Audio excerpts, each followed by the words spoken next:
Hello বন্ধুরা, আপনারা সবাই কেমন আছেন? আশা করি সকলে ভালো রয়েছেন। সকলের সুস্বাস্থ্য দীর্ঘায়ু কামনা করে শুরু করছি আজকের ভিডিওতে দেখতেই পাচ্ছেন যে নগদ বিকাশ অ্যাকাউন্ট কার আইডি দিয়ে খোলা রয়েছে, এটি কীভাবে চেক করবেন সেই প্রসেসটা আমি দেখাবো।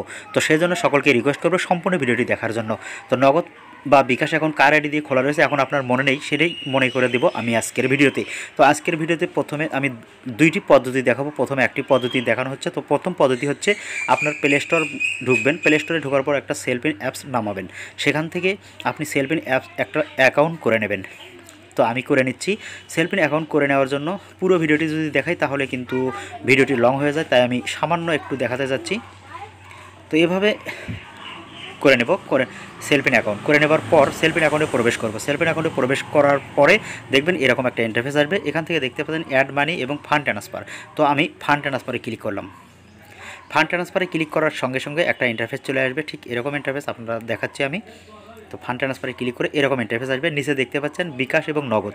যদি বিকাশ নগদ যে কোনো অ্যাকাউন্ট চেক করতে চান, তো আমি নগদ অ্যাকাউন্ট চেক করব, এজন্য নগদ প্রবেশ করলাম। করার পরে এখানে আপনার যে অ্যাকাউন্টটি চেক করতে চাচ্ছেন সেই নগদের নাম্বারটা এখানে উঠিয়ে দেবেন। দেওয়ার পর নেক্সটে ক্লিক করবেন। তো আমি আমার নাম্বারটা উঠাচ্ছি। নেক্সটে ক্লিক করার সঙ্গে সঙ্গে এরকম ইন্টারফেস আসবে। নিচের দিকে দেখতে পাচ্ছেন নগদ নাম্বার এবং রিসিভার নেম চলে আসবে। তো যে অ্যাকাউন্ট যার আইডি দিয়ে নগদ করা রয়েছে সেই আইডির এখানে কিন্তু নামটা চলে আসবে। ঠিক আছে, কখনো কখনো দেখা যাবে যে নাম আসবে না, তবে সেক্ষেত্রে প্রবেশ কীভাবে চেক করবেন, তখন দ্বিতীয় পদ্ধতিতে কাজে লাগাতে হবে। তো দ্বিতীয় পদ্ধতি আমি এখন দেখাবো। দ্বিতীয় পদ্ধতি হচ্ছে অবশ্যই আপনি আপনার নগদের অ্যাপসে প্রবেশ করবেন। ঠিক আছে, নগদের অ্যাপসে প্রবেশ করার সঙ্গে সঙ্গে এরকম ইন্টারফেস আসবে। এখান থেকে কেওয়াইসিতে প্রবেশ করবেন।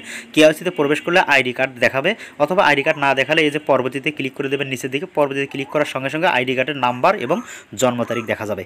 বন্ধুরা, এভাবে কিন্তু আমরা জানতে পারবো যে নগদ বিকাশ অ্যাকাউন্ট কার আইডি দিয়ে করা রয়েছে।